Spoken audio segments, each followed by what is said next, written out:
Hi, Suffern Central. I'm Dr. Gundersen, and this is the February edition of the Suffern Scoop. It's hard to believe that we're more than halfway through the 22-23 school year, but the educational opportunities at Suffern Central show no signs of slowing down. In English classes over at Suffern Middle School, 7th grade students were introduced to a concept called growth mindset as part of a unit on the brain. A growth mindset involves how people view challenges and setbacks, and students are learning to do this in a variety of ways. Take a look. Our unit is called Your Brain User's Guide. It's half the physical and biological nature of brains, and then the other half is about the theory of growth mindset, which says that your brain is malleable and it changes and it grows based on what you expose it to, how much effort you expend, and how much time you spend building a skill. When we teach them the science that says that their brain is capable of developing any skill, it's very liberating for them. And so we see them taking more academic risks. We see students who are maybe a little more introverted become more willing to speak freely because they suddenly have this confidence of knowing that they can be successful if they work hard and consistently at developing new skills. We have the students engage in something called the box of fails. The box of fails literally looks at items that are wildly popular and very common in society today, but they weren't invented to be the thing that they became. We do a lesson called Famous Failures, in which we show students a video of many people that they know and respect and love and are fans of, about how they, in their youth, failed. And I think it gives them a lot of perspective. Quite literally, people can learn anything, and our kids are the perfect audience for this particular unit. Suffern Central was also fortunate to have Dr. Molly Ness, a renowned expert on the science of reading, as our guest.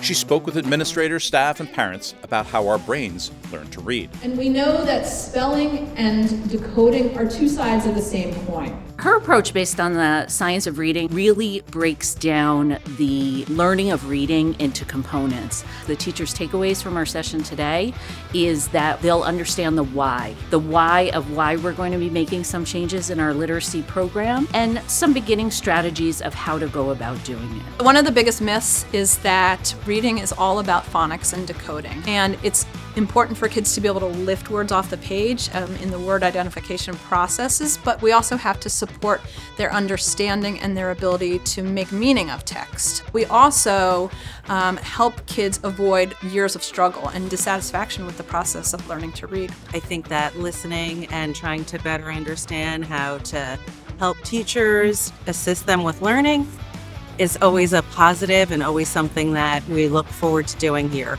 in the district.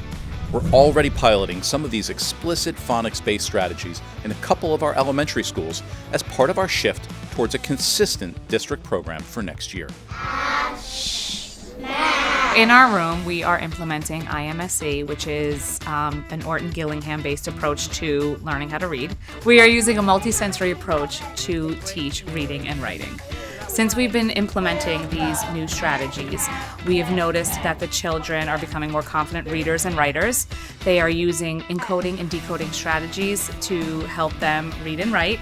They're taking more risks, they're becoming more confident. We're going back down to foundational skills of reading. And the children are transferring this into their own reading and writing. Each February, Rockland County school districts participate in Rockland Read-In, a day dedicated to finding the joy in reading for pleasure. Suffern Central's Board of Education members, teachers, staff, elected officials, and community members visited our elementary schools and read to our students. It's such a fun day for the district, and I was happy to be able to visit classrooms and share my own personal favorite books with our students.